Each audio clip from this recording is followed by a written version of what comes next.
HIIT burns the most calories in the shorter period of time. I'm sure you hear this, not from me, but from the media.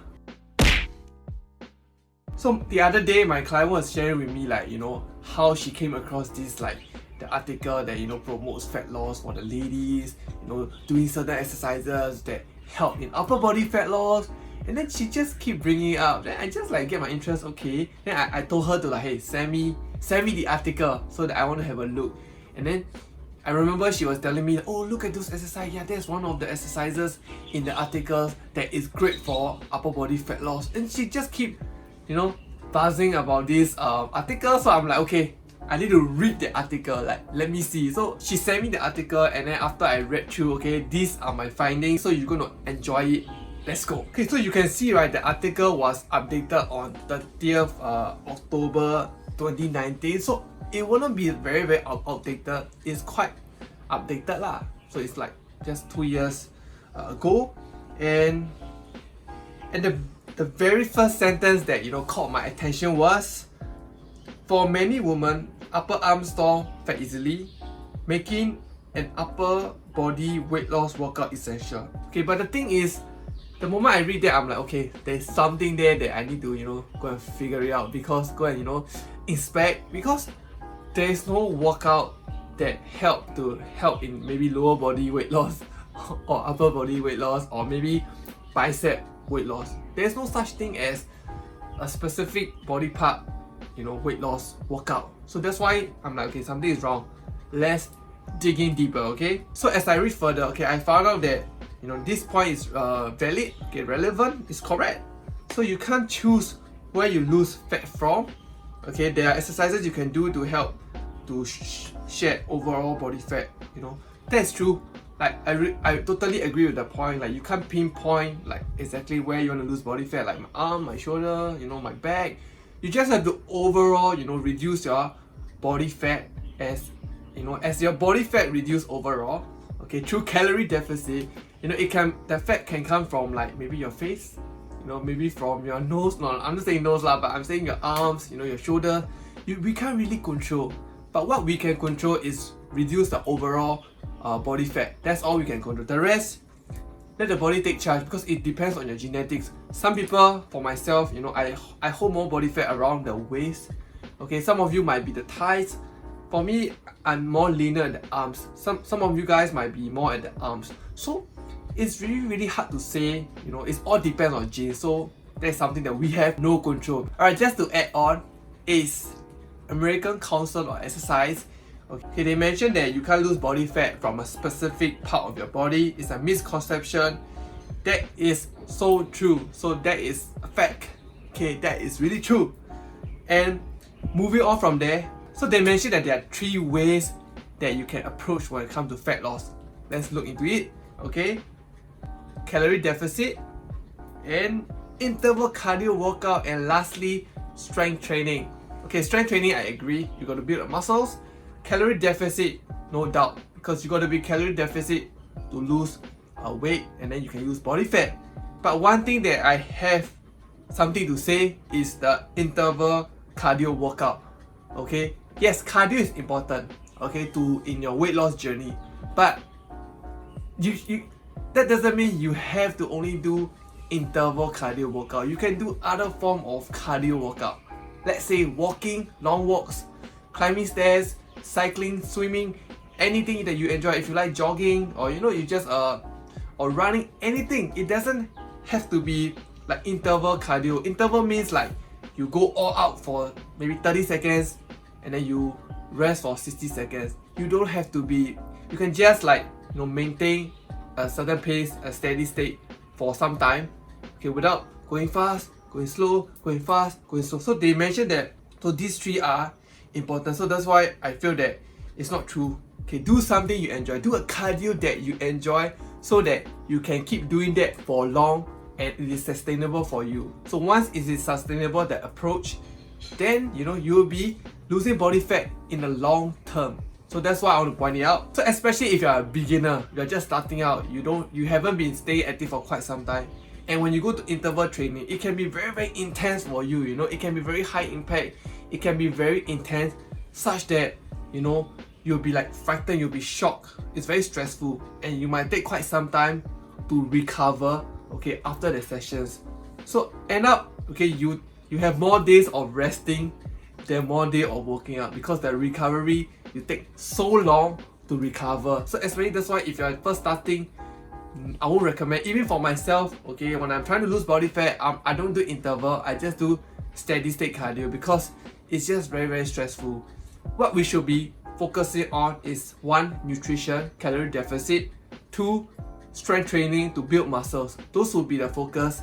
And cardio, do other form of steady state cardio, walking, running, cycling. Okay, so what is steady state cardio? So why should I go for steady state instead of HIIT, like interval cardio? Because steady state, okay, means that you maintain a certain pace for a period of time. Let's say you go at this pace, you're just maintaining at this pace for, let's say, 30 minutes. Okay, so you're just maintaining at one pace. So that is more sustainable, and that will burn more calorie. Yet at the same time, it's not as stressful, it's not as shocking to our system, nervous system, as interval training. So what happens is you can recover quicker, faster than the interval. So when you recover faster, you can go back to workout, hit the gym or hit any bodyweight exercises or weightlifting to focus on the strength training.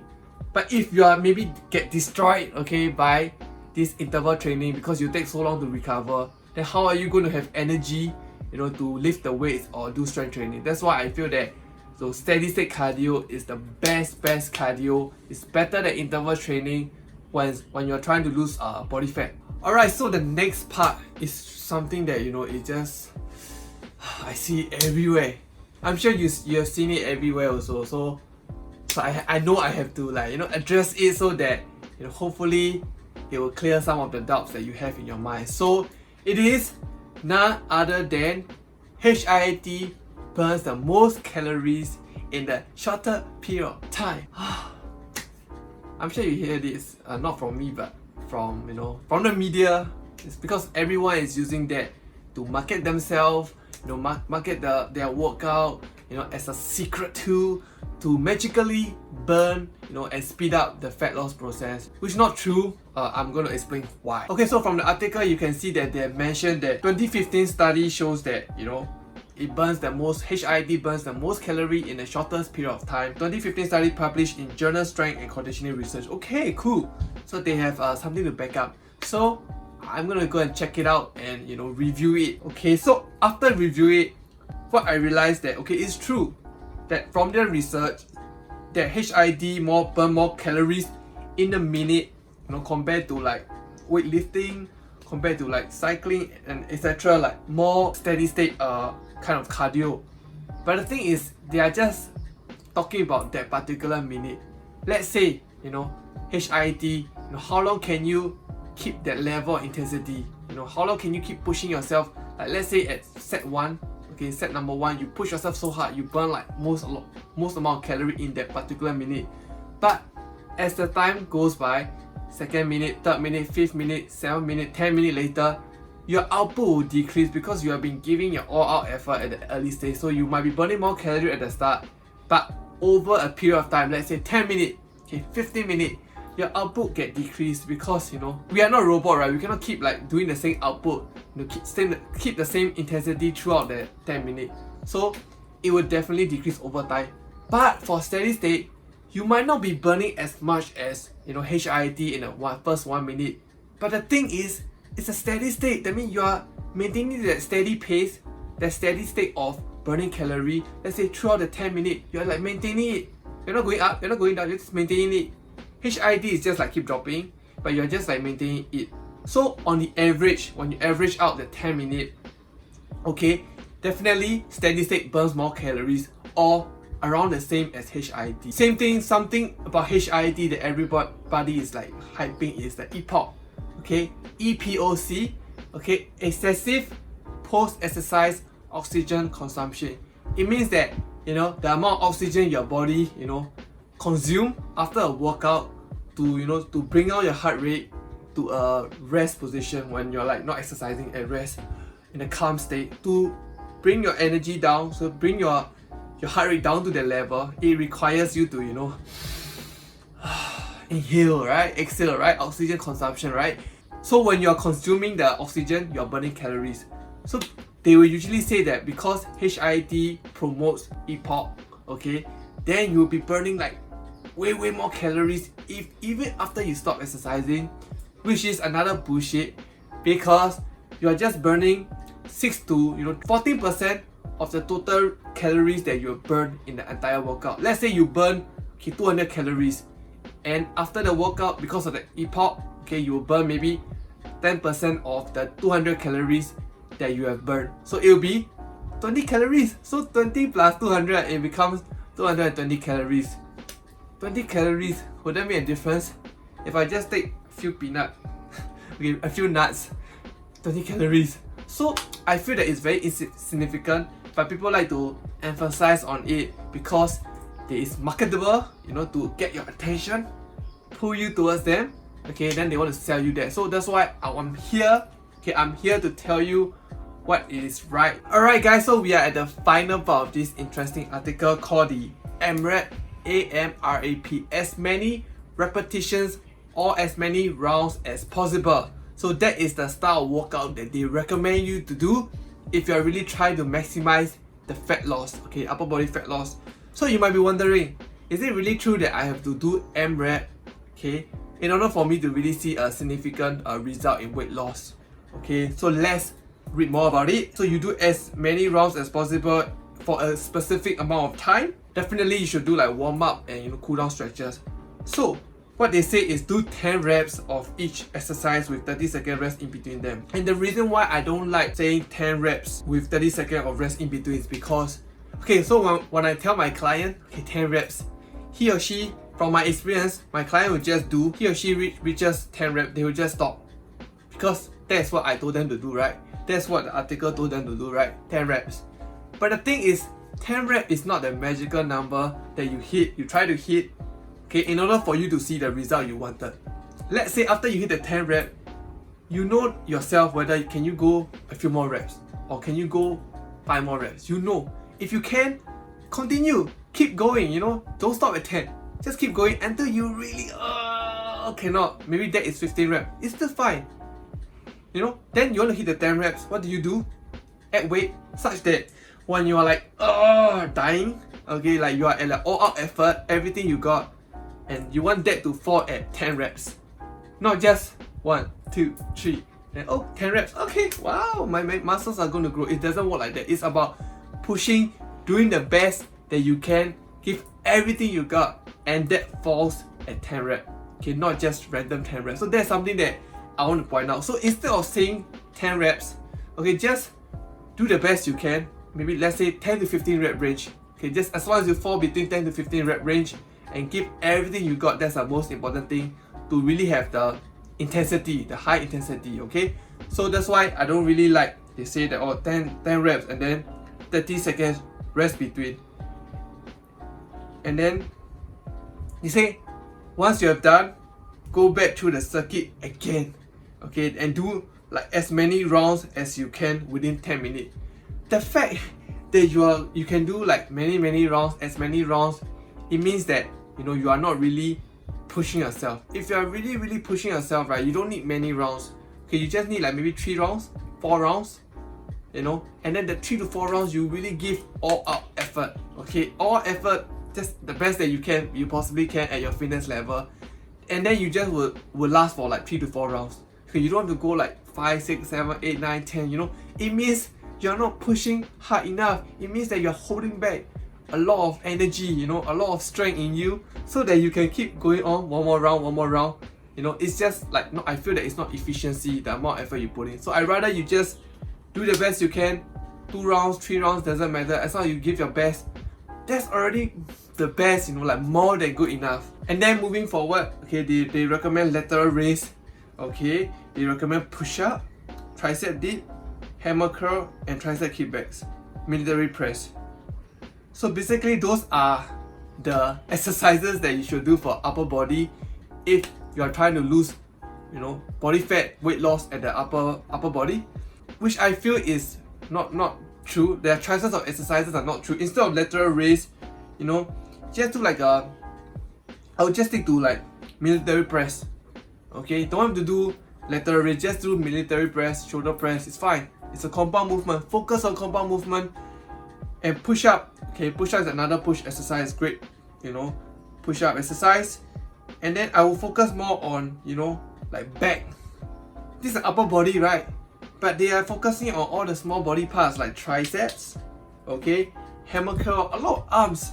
They're targeting a lot of arms. No point, you know, you do a lot of arms and then you're going to have a slim arm. You just focus on calorie deficit. Second, the exercises that hit the full body or hit multiple parts of the upper body at one time. Let's say push up is good, you hit the shoulder, your tricep, you know. Lateral raise, you're just hitting shoulder, so I wouldn't recommend. Instead, I'd rather you do, you know, push up, overhead shoulder press, military press to hit all the shoulder head. Instead of hammer curls, you know, go and do some back exercise, you know, to really build that back muscle. But when you're building the back muscle, you're also hitting some of the arms muscle. So I would say the choices of exercises that they give is very, you know, not that good. Definitely it can be better. Tricep kickbacks, instead of doing that, you know, go and do some squats. Go and do some squats, weighted squats. You know, it will really help in your overall, you know, fat loss, build more muscles, and that will help you to, you know, lose more fat efficiently, rather than just doing like, you know, kickbacks and then magically your arms will be like better. So yeah, so I feel that the tricep dips, you're already hitting push up already hitting a lot of triceps, so you don't really have to focus on tricep dip. You know, go and do more pull up, you know, leg assisted pull up, any variation of pull up that you can do at your current fitness level. I think those are way more important, you know, hitting more back muscle, hitting overall, you know what I'm saying, not just isolating on the arms. So that's something that I noticed from the workout programs that they have shown. So that's all for today, and you know, I'm just sharing so that, you know, don't believe what you just see on the internet. Now, I used to be one of those guys, you know, one of those people like yourself, you know. I see a fitness article online and I just believe, you know, whatever that they say in the article, that's why they are out on the, you know, Google, right? So I believe that whatever they are saying is true. But the thing is, now we have so many information out there, so we cannot just believe what you see. We got to really do our own research, you know, compare different sources, cross reference, and then we find out what's the actual, like, the details. But I know you don't have the time because, you know, your full-time job is maybe other things, right? That's why I'm here, okay, to help you to do the research, help you to do the comparison, and then tell you the truth so that you don't have to waste time do all the research. I help you to do, okay? So you just need to watch my video, okay? Subscribe, hit the like button, support this channel so that, you know, more and more people will have the awareness about this channel, and hopefully I can share with you more truth in this, you know, fitness knowledge, you know, industry. Key takeaway will be, you know, to lose body fat, the key is calorie deficit. Focus on strength training, cardio, focus on steady state cardio, calorie deficit, and strength training. Those are the three things you just need to focus for fat loss. Alright, so thank you once again for watching till the end of the video. If you would like to check out my t-shirt, okay, you can click the link below to find out more. And if you'd like to, you know, get more details about my coaching, go to www.suncoaches.com and I'll see you there. Alright, so thank you so much once again. Click the like video, subscribe video, bell button thing so that, you know, you won't miss another video.